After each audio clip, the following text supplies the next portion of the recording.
Assalamualaikum warahmatullahi wabarakatuh.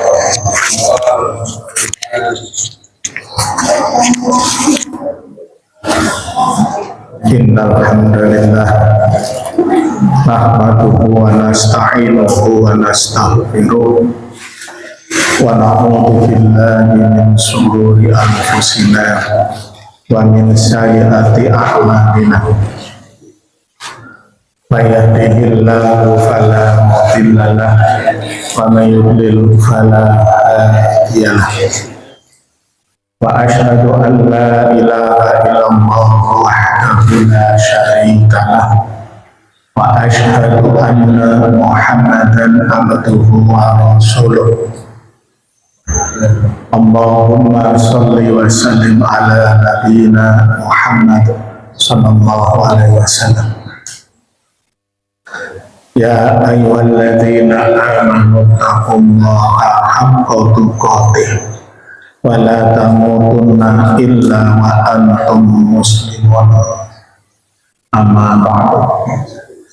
Alhamdulillah, puji syukur kehadirat Allah Subhanahu wa taala.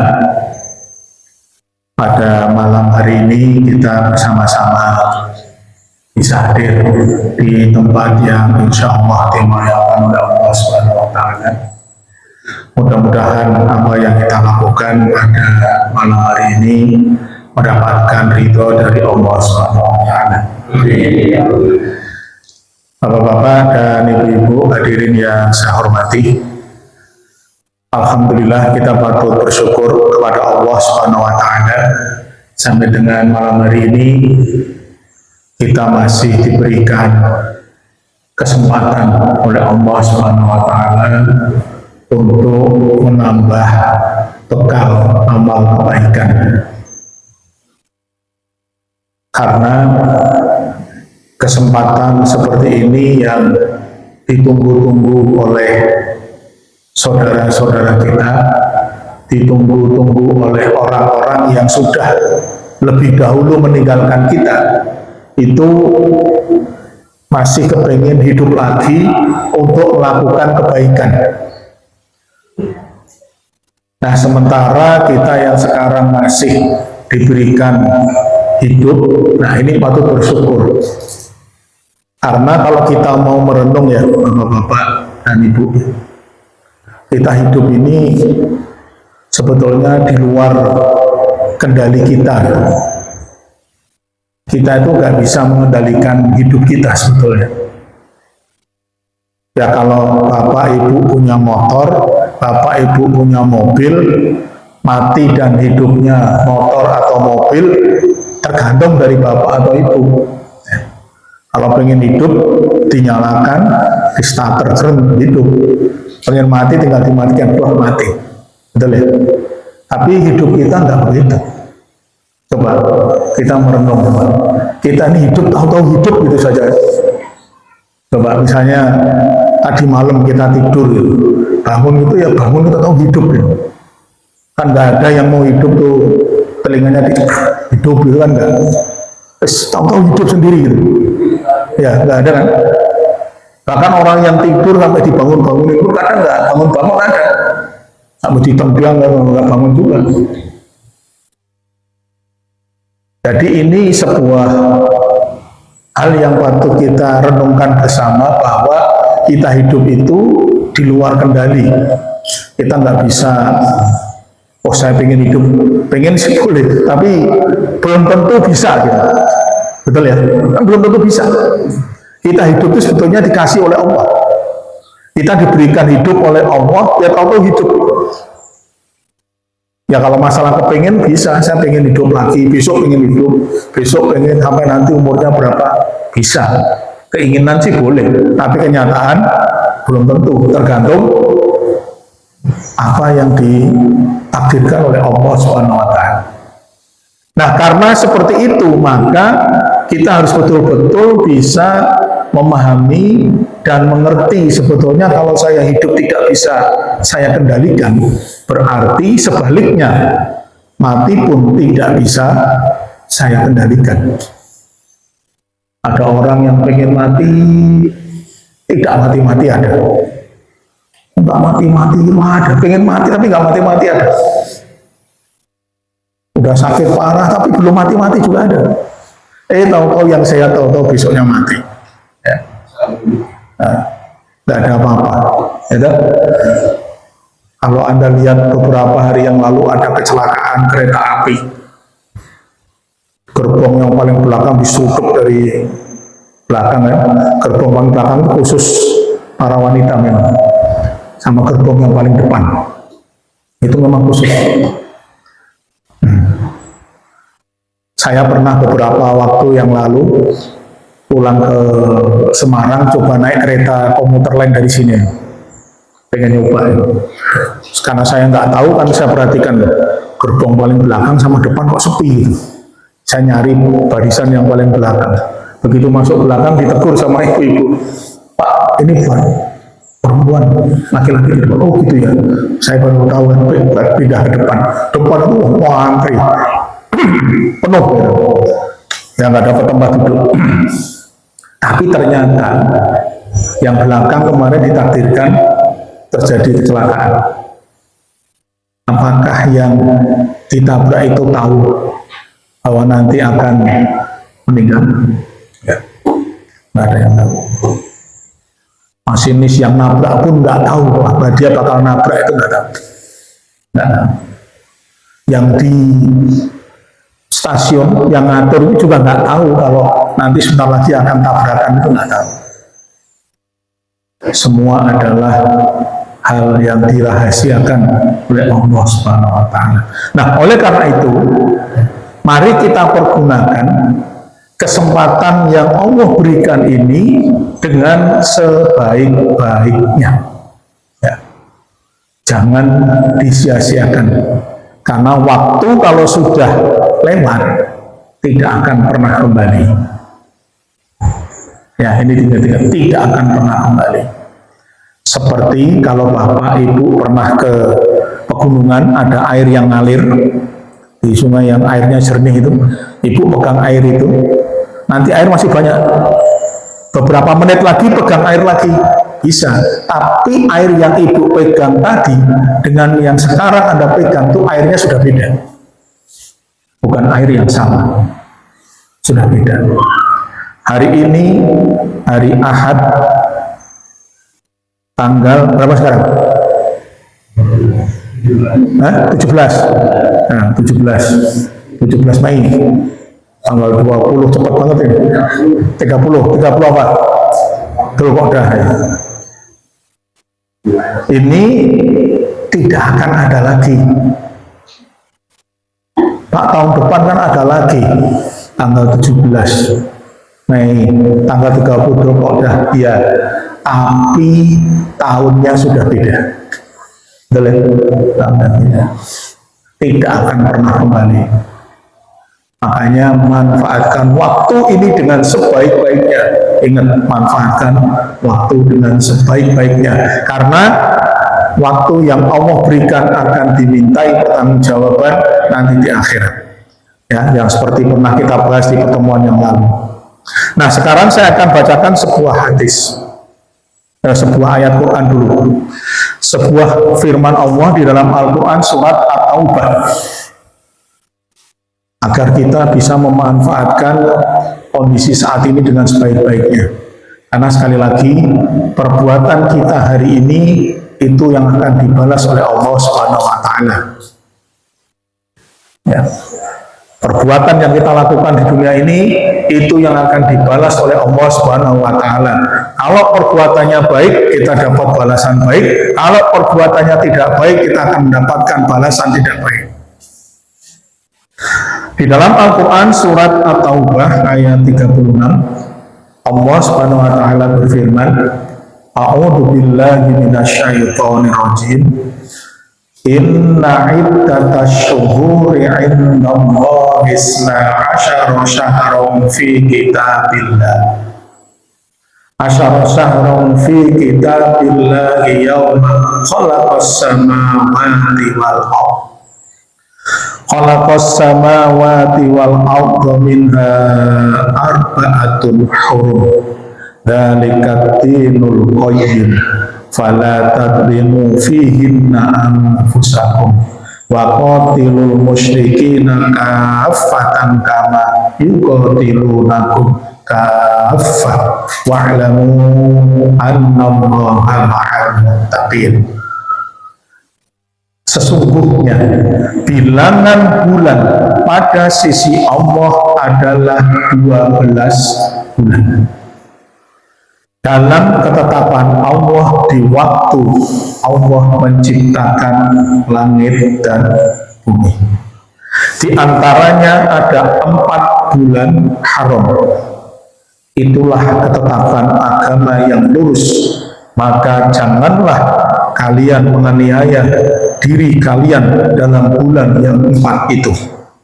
Dan perangilah kaum musyrikin semuanya sebagaimana mereka pun memerangi kalian semuanya. Dan ketahuilah bahwasannya Allah beserta orang-orang yang bertakwa. Di sini Allah memberitahukan bahwa bulan itu ada 12.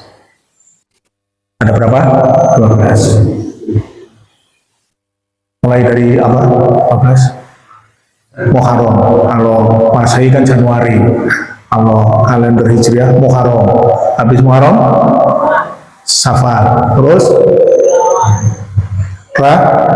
Rabiul Awal. Terus Rabiul Akhir. Terus Jumadil Awal. Terus Jumadil Akhir. Terus Rajab. Terus Sa'ban. Terus Ramadan. Syawal, terus habis Syawal Dzulqa'dah, Dzulhijjah. Oke. Ada 12. Betul ya. Sekarang tanggal, nanti saya tadi siang lihat ada tulisan jalan malam ini itu pemerintah ya, Kementerian Agama mau sidang isbat ya, mau menentukan tanggal 1 Dzulhijjah. Kalau diputuskan besok berarti malam ini sudah 1 Dzulhijjah.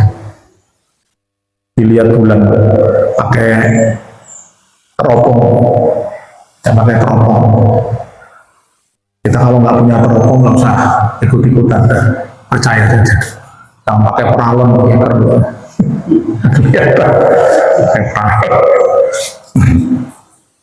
Nah, di dalam 12 itu ada 4 bulan. 4 bulan haram Allah sebutkan. Di sini Allah sebutkan janganlah kalian menganiaya diri kalian. Allah menggunakan kalimat ini dalam Quran, itu maksudnya adalah jangan kalian berbuat dosa. Nah, pertanyaannya kan ada 12, yang 4 bulan haram. Kok tidak boleh di bulan 4 bulan ini? Berarti berbuat dosa di bulan yang lain boleh? Bukan begitu.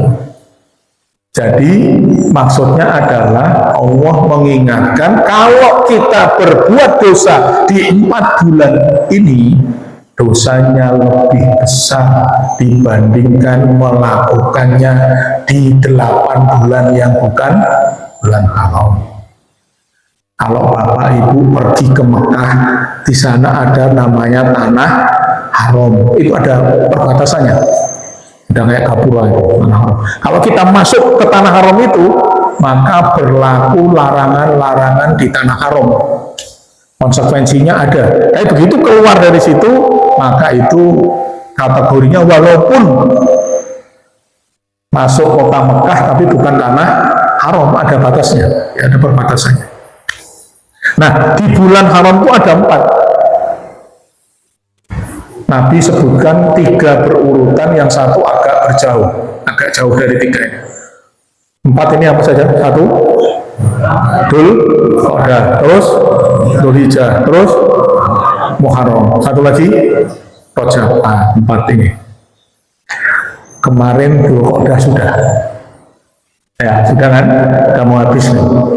Banyak orang Islam yang terlupakan, banyak yang terlewatkan bahwa Dzulqa'dah itu bulan haram.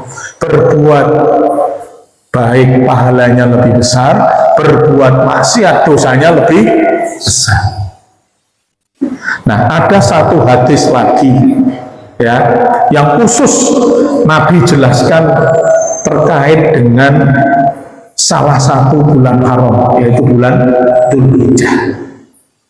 Ini khusus hadisnya. Kalau 4 bulan tadi kan disebut oleh Allah ini umum. Tapi ini ada satu hadis lagi yang khusus disebutkan oleh Nabi bahwa ini bulan Dzulhijjah ini istimewa. Makanya saya sampaikan di malam hari ini untuk mengingatkan diri saya dan juga Bapak Ibu semua, pergunakan kesempatan ini sebaik-baiknya. Jadi kalau ibarat kita belanja, ini hari yang istimewa, diskonnya besar.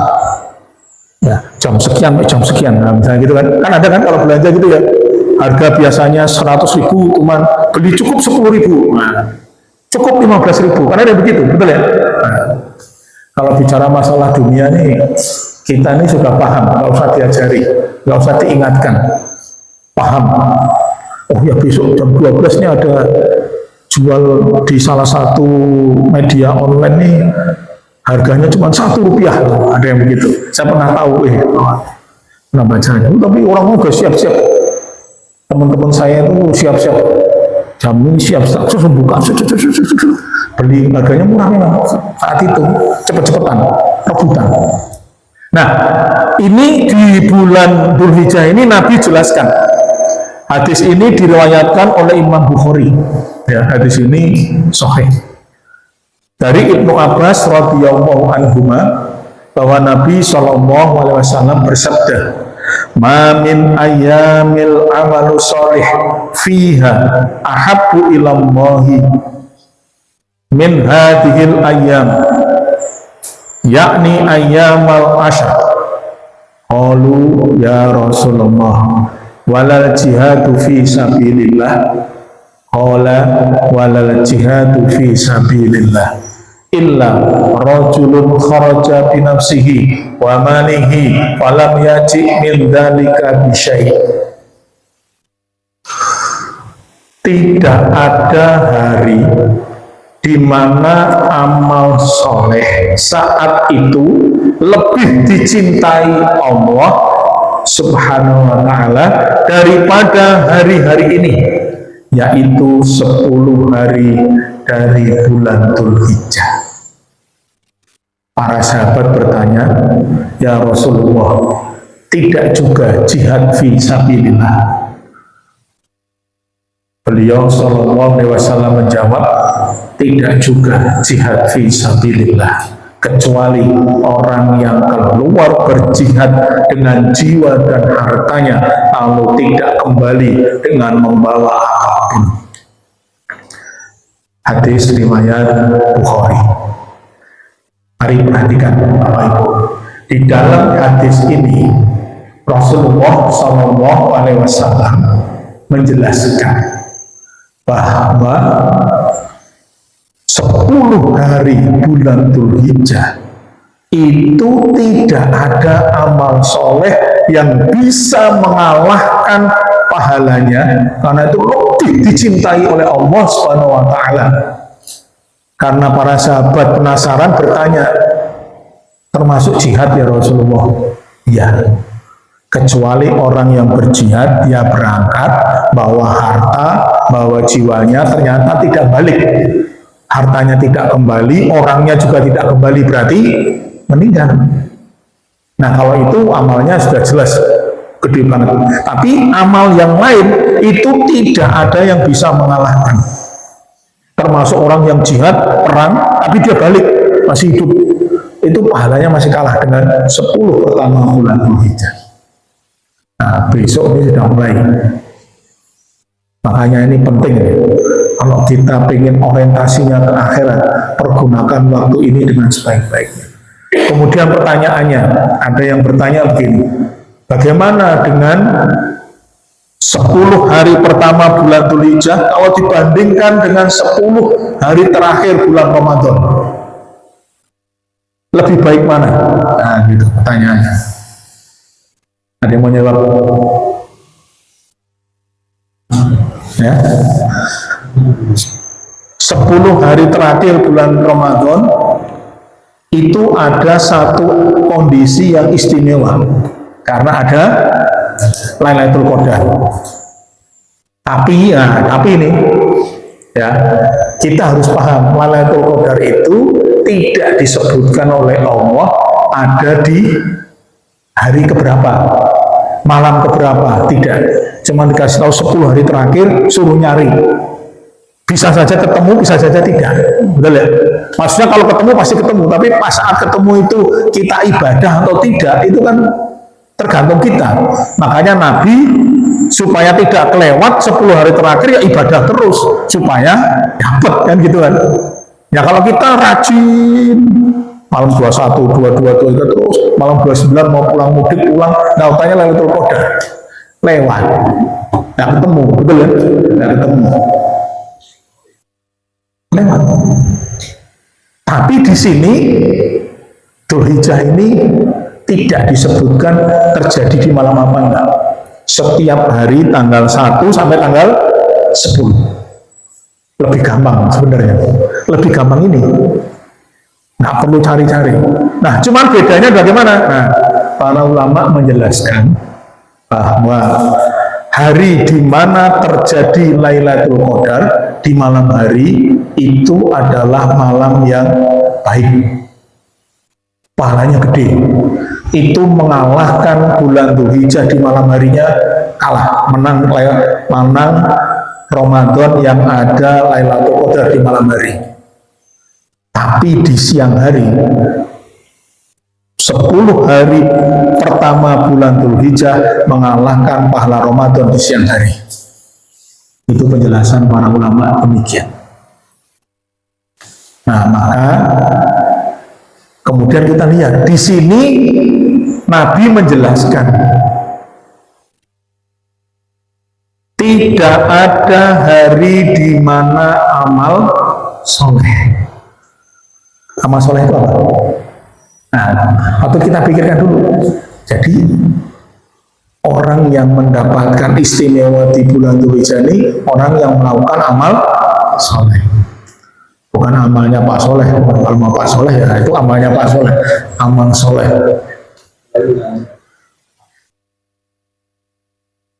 Saya pernah sampaikan sebuah amalan akan diterima oleh Allah syaratnya dua.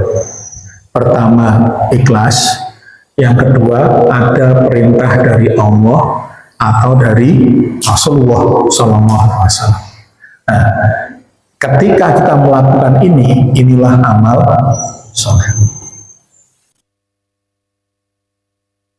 Jadi kalau ada perintah dari Nabi kita lakukan, maka itu amal soleh. Dan kalau kita lakukan di 10 hari pertama bulan Dzulhijjah, pahalanya tidak ada yang mengalahkan.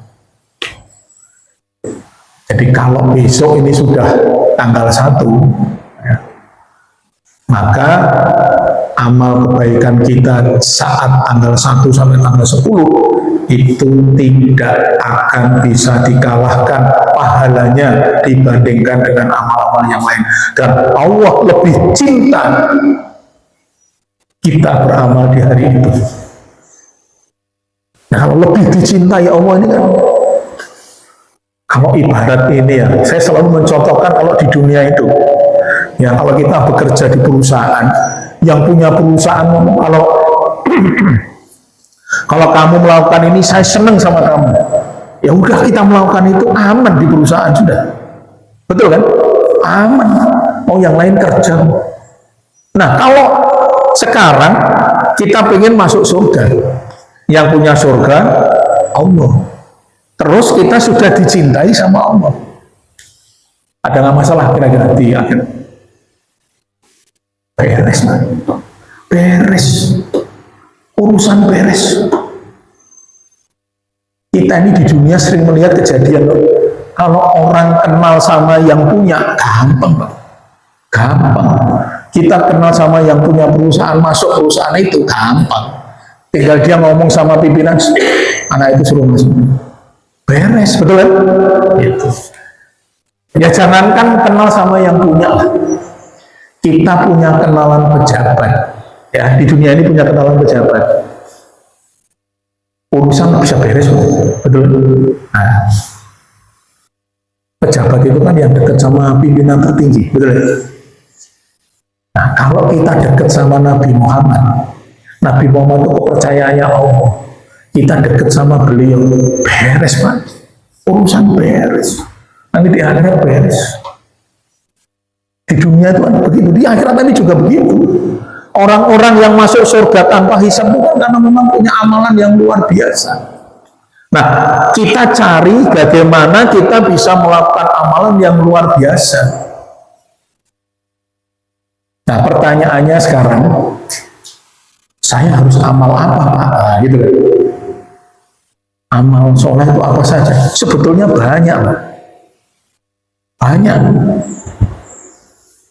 Tapi ada beberapa amalan yang khusus yang hanya ada di bulan Dzulhijjah. Hanya ada di bulan Dzulhijjah saja. Kalau Anda bisa lakukan ini, luar biasa. Tapi kalau tidak bisa, lakukan amalan yang umum. Ya. Amalan umum itu apa? Misal, kita ini diperintahkan oleh Allah untuk berbuat baik kepada orang tua. Betul ya?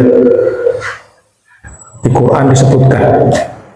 Bahkan Nabi juga menyebutkan dalam hadis. Di dalam Quran disebutkan, kalau sampai kedua orang tua kita berusia lanjut, ikut sama kita, jangan membentak mereka, jangan mengatakan, Allah itu melarang loh, ngomong, nggak boleh. Apalagi sampai bentak, mukul, apalagi mau bentak, itu aja nggak boleh sama orang tua. Nabi menjelaskan dalam hadis bahwa orang tua itu adalah pintu surga. Kalau sampai tua dia ikut kita, udah kita bakti sama dia, masuk surga, pasti masuk surga, sudah dijamin masuk surga. Tapi ternyata ya banyak orang yang menyia-nyiakan, menyia-nyiakan.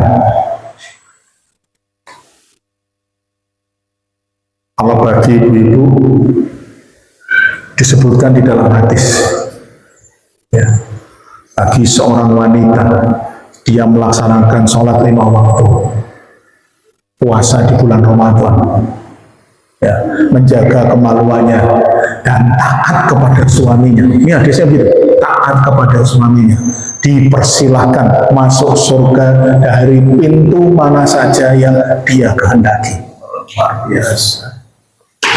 Luar biasa. Bisa ibu-ibu bisa punya sholat, bisa puasa, bisa, jangan serong, jangan selingkuh, jangan zina, bisa taat sama suaminya, masuk pintu mana saja yang dikehendaki, silahkan loh, enak loh, milih pintu mana saja bebas, enak, ini luar biasa.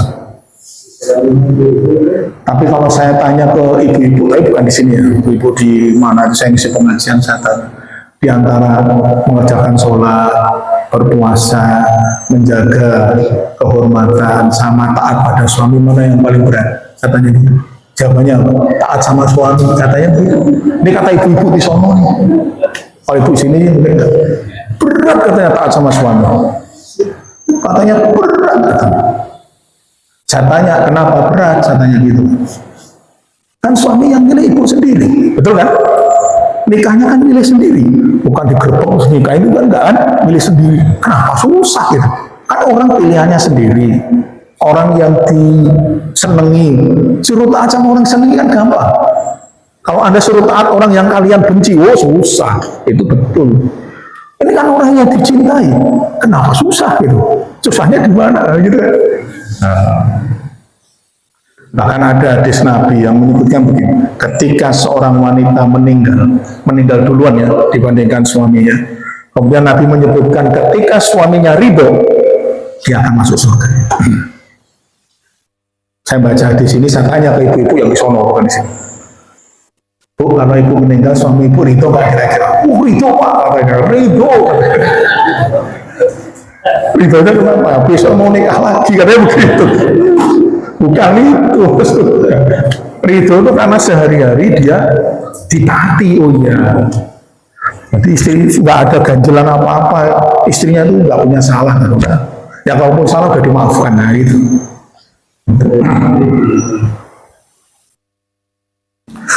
Jadi ini harus dipahami ya. Ibu-ibu harus taat sama suami, pengen masuk surga begitu. Kalau suami pengen masuk surga, taat sama ibunya. Ibu sama bapak, tapi ibu didulukan. Nah, saya pernah ngisi pengajian begini. Ada yang nanya, ibu-ibu itu nanya, Pak, saya mau taat ke suami saya itu susah. Emang kenapa? Suami saya itu orangnya, aduh, nyebelin. Nah, gini ngomongnya gitu. Nyebelin. Suruh taat bagaimana orang yang nyebelin?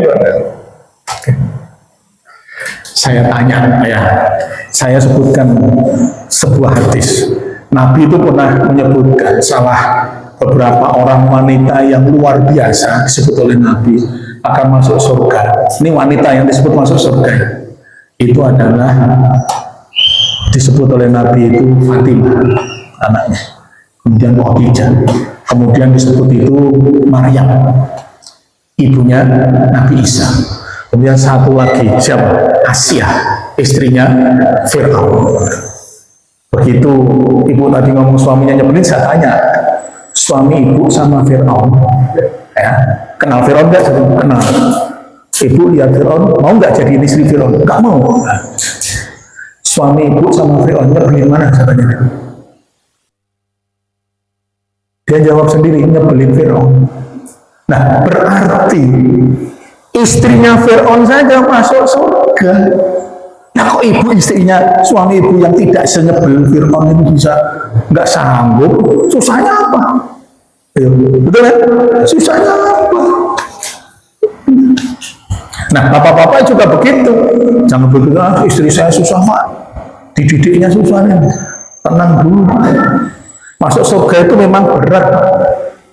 Ya kalau punya istri taat, orang tuanya enak, nggak nyebelin, punya anak nggak enak, tetangganya baik semua, masuk surga gampang banget ya, betul ya? Coba Anda lihat sejarah ya. Nabi Lut alaihi salam. Nabi Lut itu Rasul, orang pilihan Allah, agamanya baik. Istrinya masuk surga? Enggak. Enggak. Jadi belum tentu orang masuk surga gara-gara orang tidak. Istrinya Nabi Lut, suaminya itu taat kepada Allah, dianya tidak berubah. Itu sudah dikasih contoh sama Allah. Contoh bahwa kita masuk surga itu tergantung diri kita masing-masing. Jangan yang lain orang lain. Jangan nyalain orang lain. Nabi Ibrahim itu bapaknya syirik, membuat patung disembah. Tapi Nabi Ibrahim bisa tidak nyembah patung. Nabi Nuh anaknya komplain tidak mau ikut, tapi Nabi Nuh tetap tidak masalah. Asia suaminya masuk neraka tapi bisa masuk surga, kan begitu. Berarti tergantung kita, tergantung amal ini nih, amal kebaikan. Nah, makanya di sini kita pergunakan waktu untuk sebaik-baiknya mengumpulkan amal sebanyak-banyaknya. Nah, amal itu silakan baca Quran boleh, berpuasa boleh.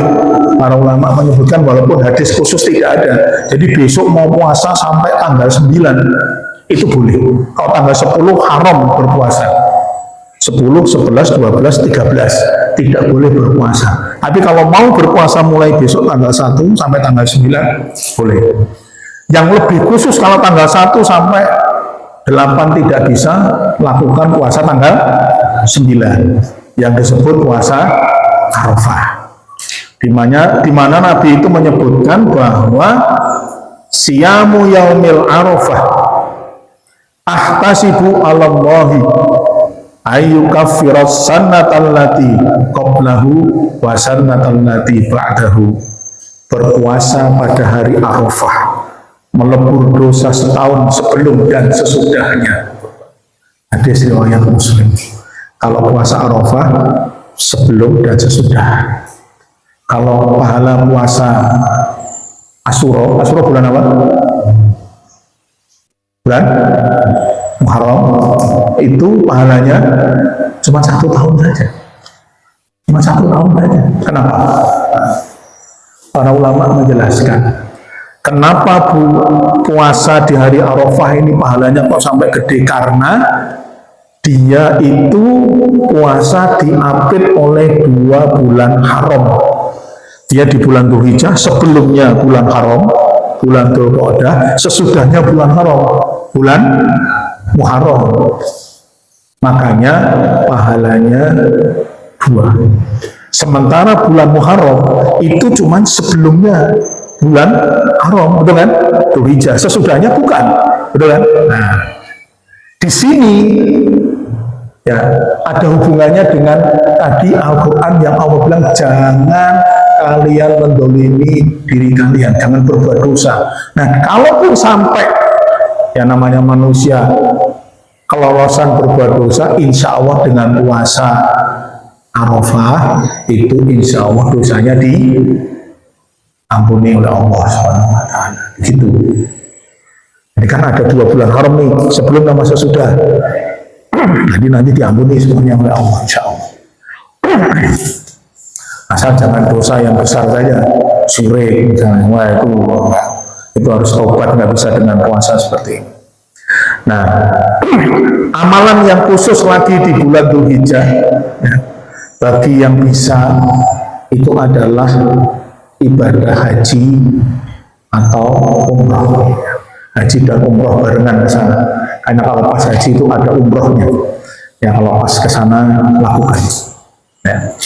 Kemudian yang khusus bisa dilakukan di bulan Muharram adalah selain tadi berpuasa, terus nanti di tanggal 10 melaksanakan kurban.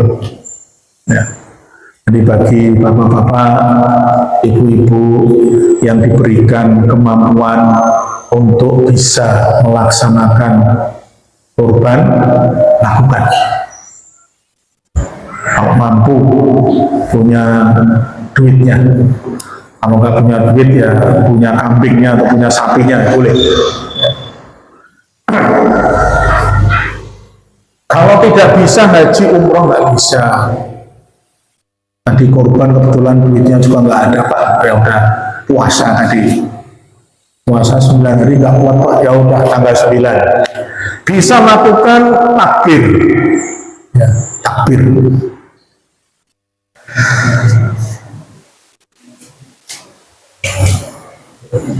Jadi kalau takbir itu sebetulnya boleh dimulai dari besok, tapi nggak usah di sholat ya, takbir aja biasa. Allahu Akbar, Allahu Akbar, Allahu Akbar, la ilaha illallah, Allahu Akbar, Allahu Akbar, walillahil hamd. Tapi kalau yang mengikat dengan sholat itu adalah setelah sholat id, nanti habis sholat duhur, sholat asar, terus sampai tanggal 13 sholat asar, itu baca takbir setelah sholat. Baca takbir setelah sholat. Gak usah bareng-bareng, gak apa-apa. Sendirian itu lebih sholat tambah sendiri. Allahu Akbar, Allahu Akbar. Karena amalan itu hanya ada di bulan Dzulhijjah. Anda nggak boleh nanti tahu-tahu kemarin atau Allahu Akbar, Allahu Akbar, bukan, nggak ada syariatnya, nggak boleh malah. Tadi kan saya bilang amal soleh itu kalau ada perintahnya, dan itu Anda lakukan kemarin tidak diperintahkan. Kalau Idul Fitri diperintahkan, cuman ketika sudah masuk id, itu pun setelah id, sholat id selesai, nggak ada takbir lagi. Jadi nggak ada habis sholat id terus habis sholatnya ini lagi, nggak ada. Yang ada itu Idul Adha ini. Jadi mulai ini boleh, silakan saja. Bahkan dulu para sahabat Nabi ya itu sudah mulai melaksanakan takbir itu malah kadang-kadang di pasar-pasar, mereka di pasar-pasar itu takbir gitu. Ya. Jadi takbirnya itu di pasar. Ya kalau kita sekarang mungkin nggak berani ya. Ya. Jadi nggak berani kalau sekarang di pasar atau takbir itu. Nah ini takbir yang sifatnya memang kita boleh pilih, ada beberapa takbir. Ya, kita boleh pilih mana yang mau dipilih. Ada yang cuma Allahu Akbar 2 kali, la ilaha illallah wallahu akbar. Ada yang itunya 3 kali takbir, Allahu Akbar Allahu Akbar Allahu Akbar. Ada 3 kali kan, ada yang 2 kali. Itu silahkan mau pilih yang 2 boleh, yang 3 boleh. Karena itu dua-duanya dilakukan oleh sahabat Nabi yang berbeda ya. Yang kedua Abdullah bin Mas'ud dan Abdullah bin Abbas, jadi mereka berbeda. Nah, kemudian ibadah yang lain yang bisa dilakukan ya adalah bahwa kita bisa selain tadi takbir, yang memperbanyak takbir ini silakan dilakukan kapan saja. Kalau dulu tadi saya contohkan Abdullah bin Umar, itu putra dari Umar bin Khattab dan Abu Hurairah. Jadi kalau ke pasar tanggal 1 itu sudah takbir. Allahu Akbar, Allahu Akbar, Allahu Akbar, ya sunnah. Nah, ya kalau sekarang kalau saya teriak-teriak kita sendiri aja. Ada naik motor, bawa mobil, Allahu Akbar, Allahu Akbar, Allahu Akbar. La ilaha illallah, Allahu Akbar. Namanya takbir mutlak. Mutlak itu tidak terikat waktu, kapan saja. Ya, ambil jalan, ambil daripada bengong itu kan, dari bengong. Baca takbir, pahalanya tadi loh. Allah cinta loh, coba kalau kita sudah dicintai Allah, biasa. Nah, berikutnya adalah kalau kita tidak atau belum bisa melakukan amal-amal soleh, saya selalu ingatkan ya. Dulu saya pernah menyampaikan bahwa kalau kita kalah berlomba dalam hal ibadah, berlomba ibadah kan macam-macam kan, sholat malam kalah, puasa kalah, dia puasanya banyak, baca Quran kalah, dia sehari bisa 2 juz, 3 juz, waduh saya sehalaman aja sudah gak kuat, ya udah kalah semua, ya udah sholat sunnah kalah. Apa yang dilakukan? Banyak baca istighfar. Astaghfirullah wa atubu ilaih. Astaghfirullah wa atubu ilaih. Astaghfirullah wa atubu ilaih. Itu senjata paling ampuh buat orang yang banyak dosa, ibadahnya sedikit. Kita tanya diri kita masing-masing. Saya ini ibadah saya sudah banyak atau masih sedikit ya? Kalau kadang-kadang pulang mau baca Quran malas, mungkin malas, berarti dosanya banyak. Udah astagfirullah wa atubu ilaih, astagfirullah wa atubu ilaih. Udah gitu, perbanyak saja. Ya kalau sampai misalnya Allah berkehendak kita meninggal lagi astagfirullah wa atubu ilaih, itu meninggal lagi ibadah. Berarti husnul khotimah. Nabi menjelaskan orang meninggal itu tergantung dari kebiasaannya. Kalau orang nggak biasa zikir, kepengen meninggalnya saat zikir, itu tidak mungkin. Betul kan? Nggak pernah zikir. Orang nggak pernah zikir, pengen meninggal pas zikir. Ya ora iso. Mana bisa? Ya nggak bisa. Saya pernah lihat di TV itu, ya ada film gitu ya, di YouTube atau di mana itu dikirim gitu. Ada orang lagi ngajar ngaji meninggal. Saya sudah mikir orang itu kerjaannya memang ngajar ngaji. Kan nggak mungkin orang nggak pernah ngajar atau ngajar meninggal. Ilmu dari mana ngajar nggak pernah? Betul kan? Kan begitu logikanya. Saya pernah lihat di TV, lagi di hotel mati. Kemudian saya lihat berita di TV, lagi di hotel, check in, mati, meninggal, sama perempuan lagi di situ. Pertanyaannya, apakah dia nggak pernah ke situ? Pasti pernah sebelum mati orang itu melakukan itu. Makanya hati-hati. Jangan sampai berani nyoba-nyoba sekali kan nggak apa-apa. Oh, jangan bilang gitu, sekali mati terus gimana?